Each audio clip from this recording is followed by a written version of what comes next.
Kitabu cha Yoshua sura ya 11. Kisha ikawa hapo huyo Yabin mfalme wa Hazori aliposikia habari ya mambo hayo, akatuma mjumbe aende kwa Yobabu mfalme wa Madon na kwa mfalme wa Shimron na mfalme wa Akshaf na hao wafalme waliokuwa upande wa kaskazini katika nchi ya vilima na katika Araba upande wa kusini wa Kinereth na katika Shefera na katika nchi zilizoinuka za Dori upande wa magharibi na kwa Mkanaani upande wa mashariki na upande wa magharibi na kwa Mwamori na Muhiti na Mperizi na Myebusi katika nchi ya vilima na kwa Muhivi pale chini ya Helmon katika nchi ya Mispa. Nao wakatoka nje wao na jeshi zao zote pamoja nao, watu wengi mno kama mchanga ulio ufuoni mwa bahari kwa wingi, pamoja na farasi na magari mengi sana. Wafalme hao wote wakakutana pamoja, wakaenda na kupanga mahema yao pamoja hapo penye maji ya Merom ili kupigana na Israeli. Bwana akamwambia Yoshua, usiche wewe kwa ajili ya hao, kwani kesho wakati kama huu nitawatoa hali wameuawa wote mbele ya Israeli. Utawatema farasi zao na magari yao utayapiga moto. Basi Yoshua akaenda na watu wote wa vita pamoja naye ili kupigana nao hapo penye maji ya Merom. Ghafla wakawaangukia, Bwana akawatia mkononi mwa Israeli, nao wakawapiga na kuwafukuza hata kufikilia Sidoni ulio mkuu na hata kufikilia Mislefoth Maim, tena hata kufikilia bonde la Mispa upande wa mashariki. Wakawapiga hata wasiwasaze hata mtu mmoja aliyesalia.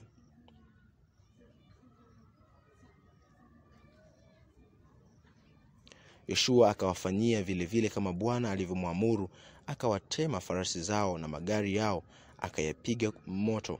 Yoshua akarudi wakati huo na kuutoa Hazori, akampiga mfalme wa Hazori kwa upanga, kwa kuwa Hazori hapo kwanza ulikuwa ni kichwa cha ufalme hizo zote.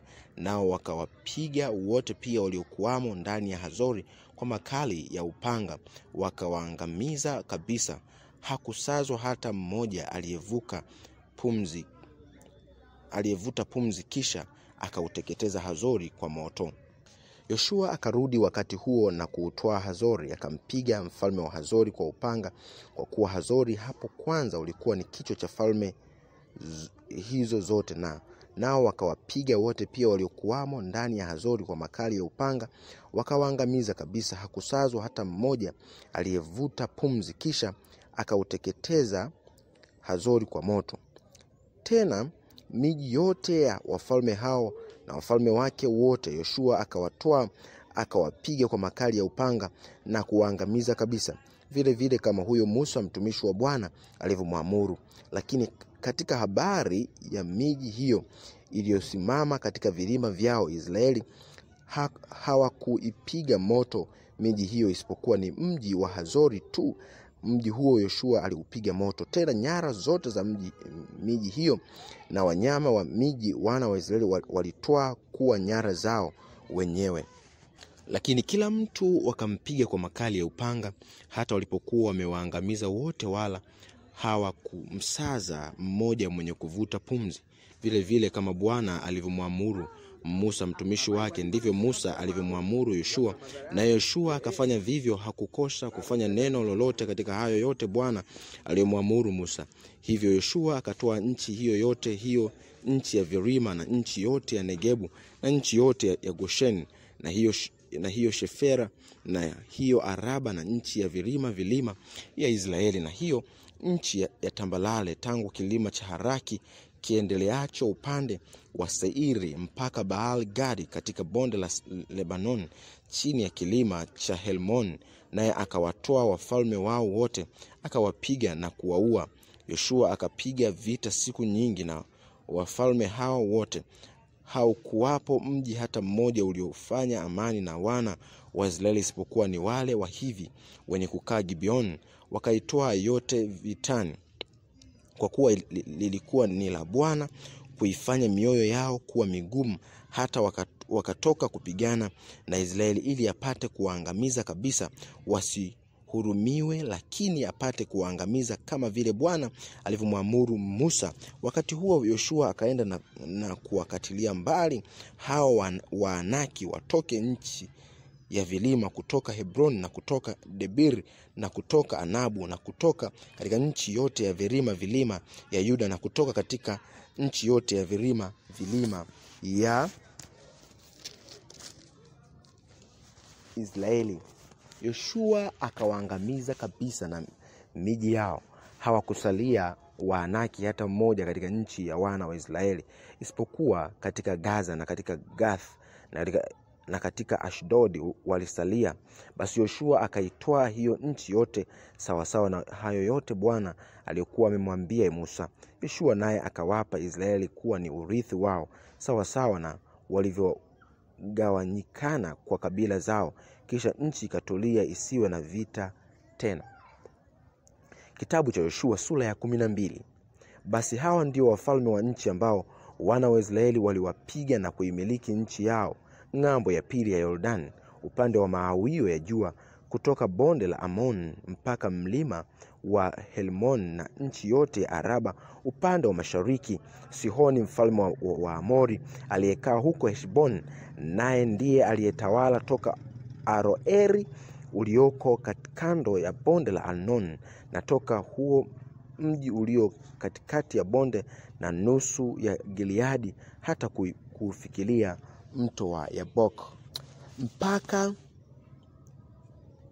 wa hao wana wa Amon na nchi ya Araba mpaka bahari ya Kinereth kuelekea mashariki, tena mpaka bahari ya Araba mpaka bahari ya chumvi kuendea mashariki, njia ya kuendea Beth Yeshmoth, tena upande wa kusini chini ya matelemko ya Pisga, tena mpaka wa Ogu mfalme wa Bashan aliyekuwa na hayo mabaki ya hao Warefai, aliyekaa Ashtaroth na Edrei, naye alitawala katika mlima wa Helmon na katika Saleka na katika Bashani yote, hata mpaka wa Geshuri na wa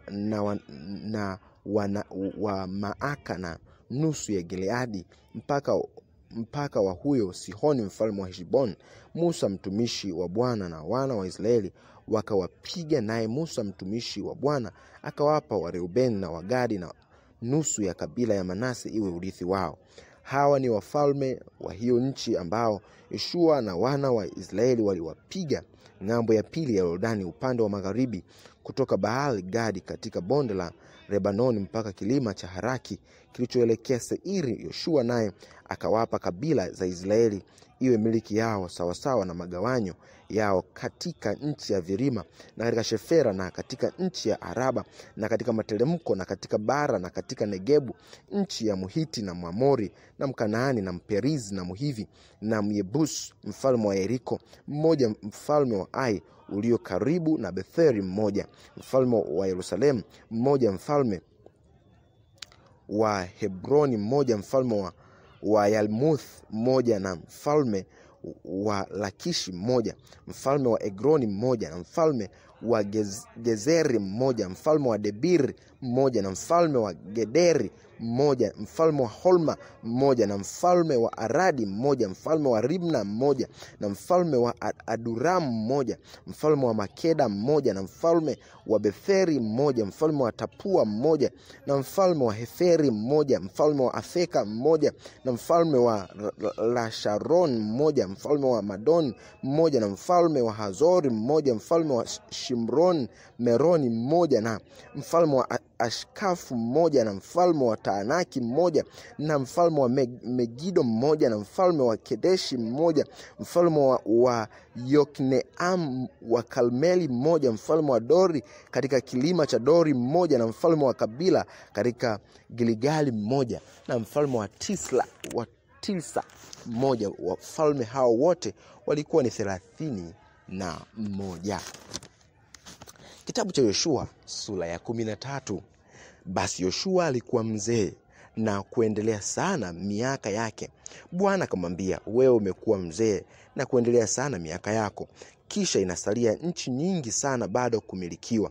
Nchi iliyosalia ni hii: nchi zote za Wafilisti na Wageshuri wote kutoka Shihori, hicho kijito kilichokabili Misri, hata mpaka wa Ekron upande wa kaskazini, nchi inayohesabiwa kuwa ni ya hao wa Kanaani, mashehe matano, na hao Wafilisti wa Gaza na wa Ashdod na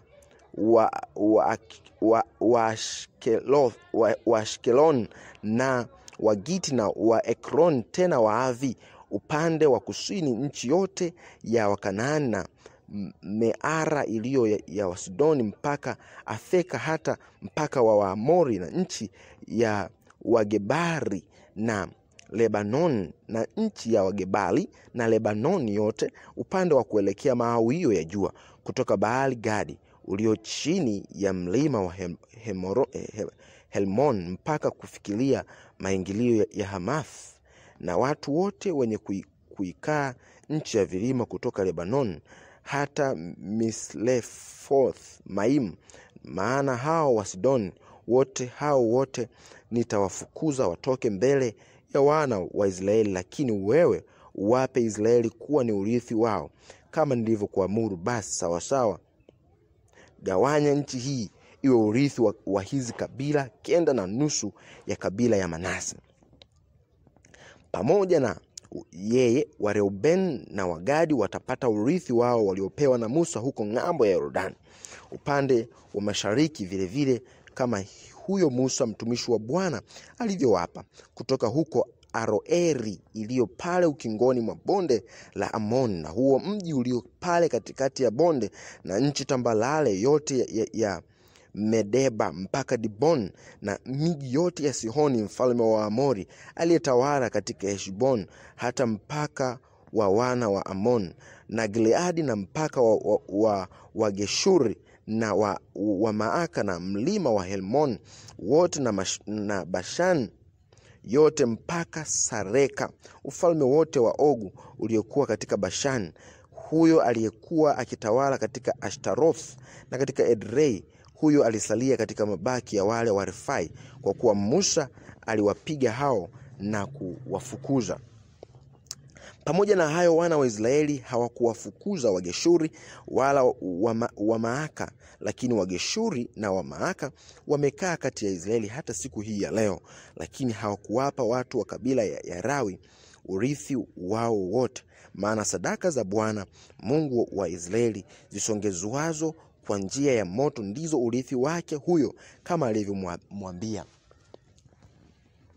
Musa. Akawapa kabila ya wana wa Reubeni kwa kadiri ya jamaa zao, mpaka wao uliokuwa kutoka hapo Aroeri iliyo pale ukingoni mwa bonde la Arnon, na huo mji ulio katikati ya bonde, na nchi tambalare yote iliyo karibu na Medeba na Heshbon na miji yake yote iliyoko katika bonde, na Dibon na Bamoth Baari na Beth Baal Meon na Yahasa na Kedemoth na Mefaath na Kiriathaim na Sibma na Seleth Shahari katika kirima cha hilo bonde, na Beth Peor na nchi za matelemko ya Pisga, na Beth Yeshmoth na miji yote ya nchi tambarare, na ufalme wote wa Sihoni mfalme wa Amori aliyekuwa akitawala katika Heshbon, aliyepigwa na Musa, pamoja na hao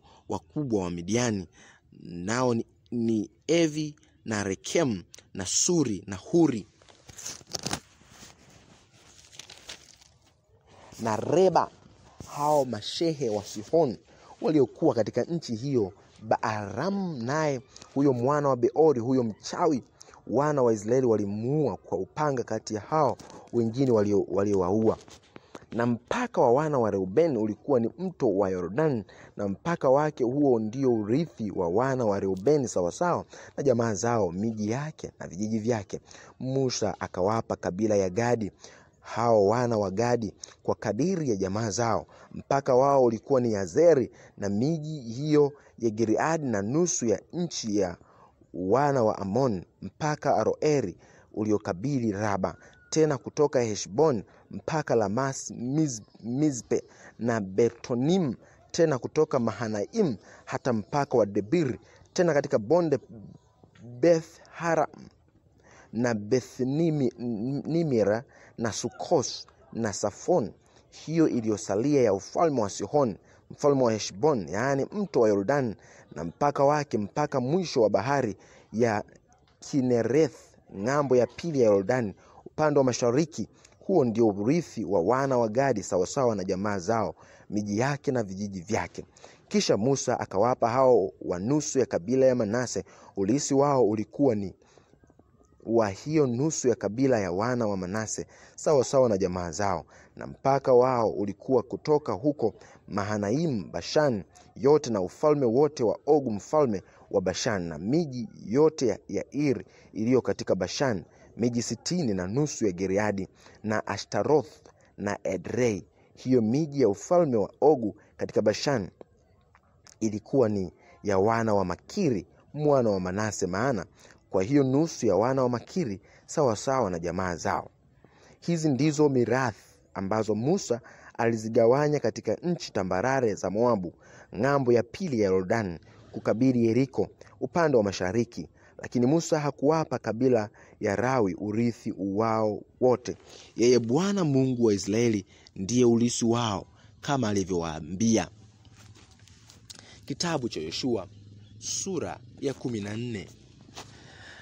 Kisha hizi ndizo nchi ambazo wana wa Israeli walizitwaa katika nchi ya Kanaani, ambazo Eleazari kuhani na Yoshua mwana wa Nuni na vichwa vya nyumba za mababa wa kabila za Israeli waliwagawanyia kwa kuandama hiyo kura ya urithi wao, vile kama Bwana alivyoamuru kwa mkono wa Musa kwa ajili ya hizo kabila 9 na hiyo nusu ya kabila, kwa kuwa Musa alikuwa amekwisha kuwapa urithi hizo kabila 2 na nusu ng'ambo ya pili ya Yordan. Lakini hawakuwapa Walawi urithi wao wote kati yao, kwa kuwa wana wa Yusufu walikuwa kabila 2, Manase na Efraimu, nao hawakuwapa Walawi sehemu katika hiyo nchi, isipokuwa waliwapa miji wapate kuikaa pamoja na viunga vyake kwa ajili ya wanyama wao wa mifugo na kwa ajili ya riziki zao, vile kama Bwana alivyomwamuru Musa. Hao wana wa Israeli walifanya vivyo, nao wakaigawanya hiyo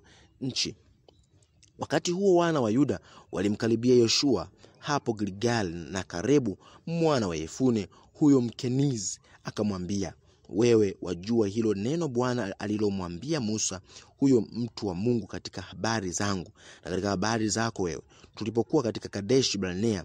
Mimi nilikuwa mtu wa miaka 40 umri wangu hapo Musa mtumishi wa Bwana aliponituma niende kutoka Kadesh Barnea ili kuipeleleza hiyo nchi, nami nilimletea habari tena kama ilivyokuwa ndani ya moyo wangu. Lakini wale ndugu zangu waliokwea kwenda pamoja nami waliyeyusha mioyo ya watu, ila mimi nilimfuata Bwana Mungu wangu kwa utimilifu.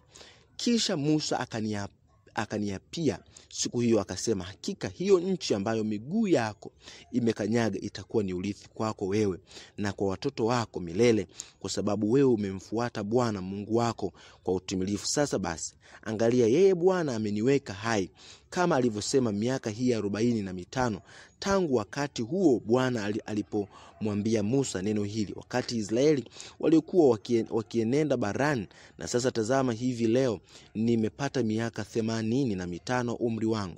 Hata sasa mimi nina nguvu zangu hivi leo kama nilivyokuwa siku hiyo Musa alivyonituma.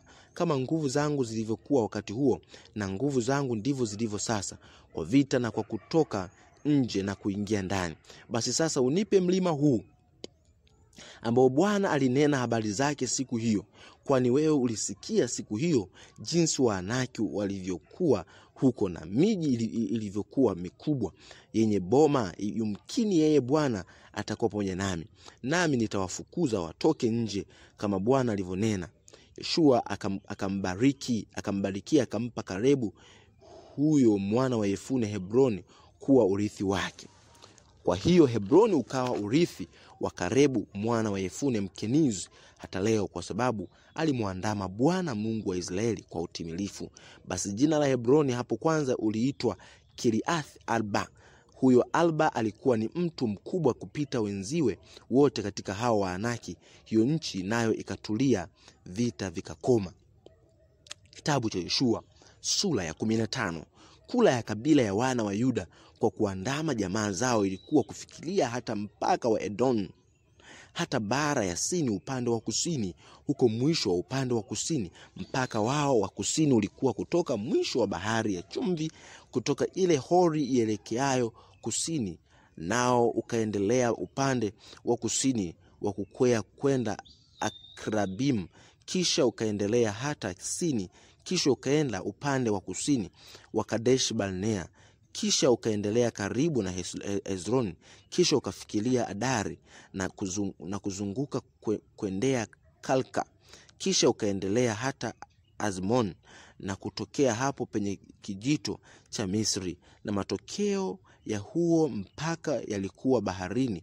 Huu ndio mpaka wenu wa upande wa kusini, na mpaka wa upande wa mashariki ulikuwa bahari ya chumvi hata mwisho wa mto wa Yordani, na mpaka wa upande wa kaskazini ulikuwa kutoka pale penye Hori ya baharini mwisho wa mto wa Yordani, na huo mpaka ukaendelea hata Beth Hogla, kisha ukaendelea upande wa kaskazini wa Beth Araba, kisha mpaka ukaendelea hata jiwe la Bohan mwana wa Reuben, kisha mpaka ukaendelea hata Debiri kutoka bonde la Akori, vivyo ukaendelea upande wa kaskazini kwa kuelekea Gilgali iliyo mkabala wa kukwelea kwenda Adumim ulio upande wa kusini wa mto, kisha huo mpaka ukaendelea hata ukafikiria maji ya Eneshemesh, na matokeo yake yalikuwa hapo Enlogel, kisha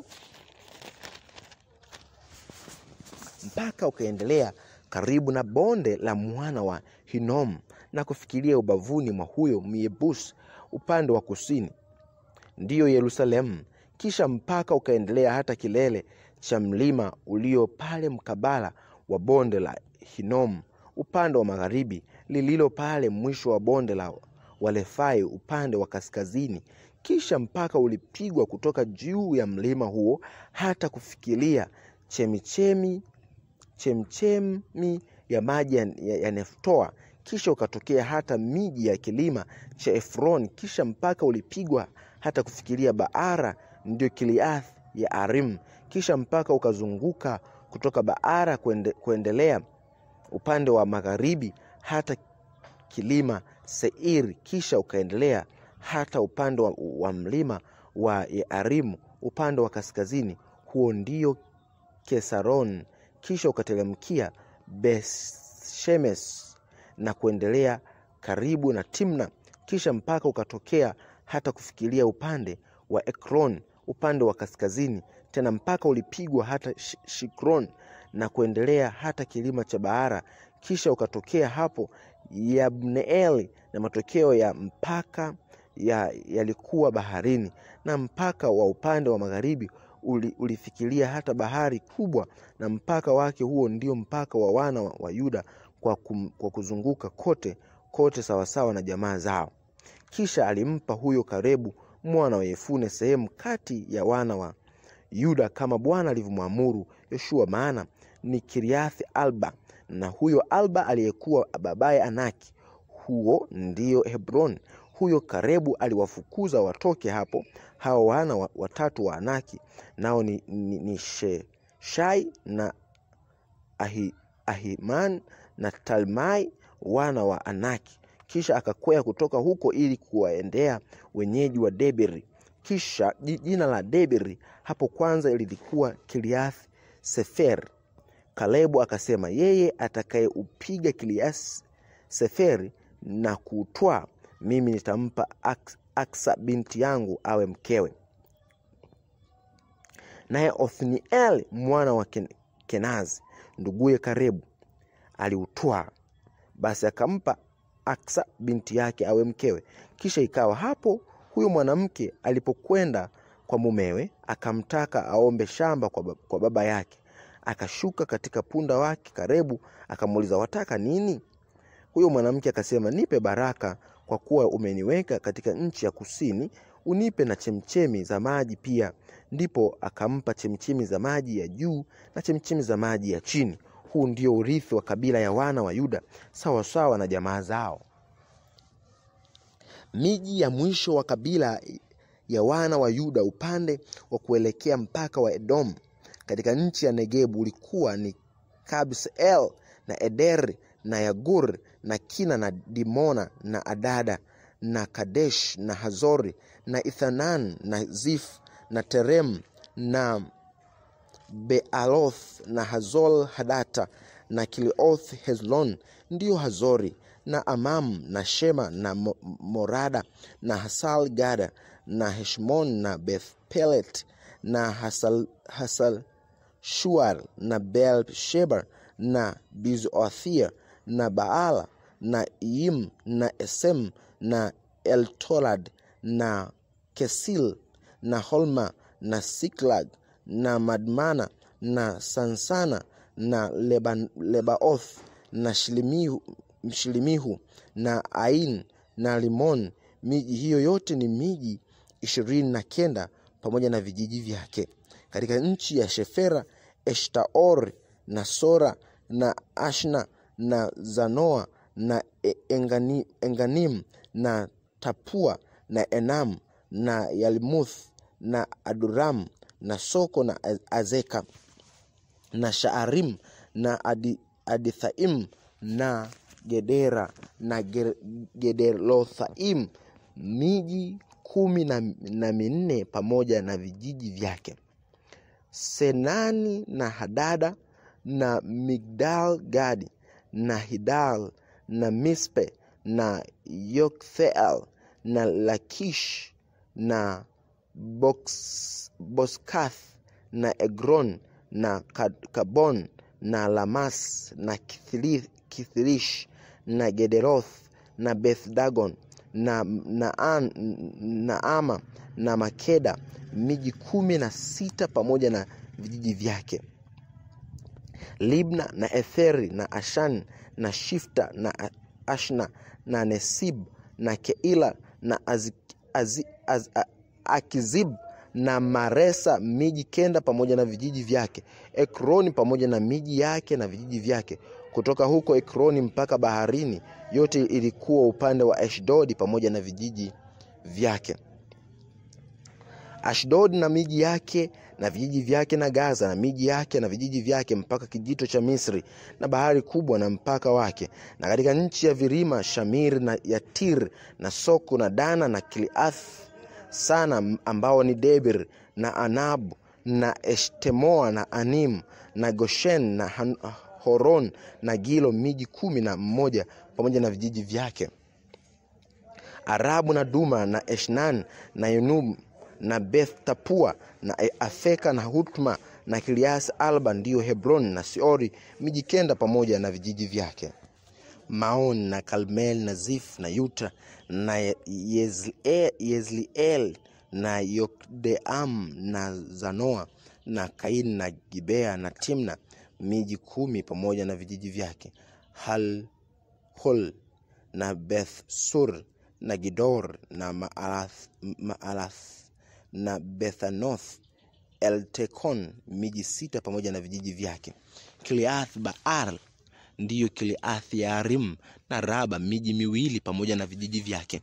Huko nyikani Betharaba na Midina, Sekaka na Nibshana, huo mji wa chumvi, na Ingedi na miji 6 pamoja na vijiji vyake.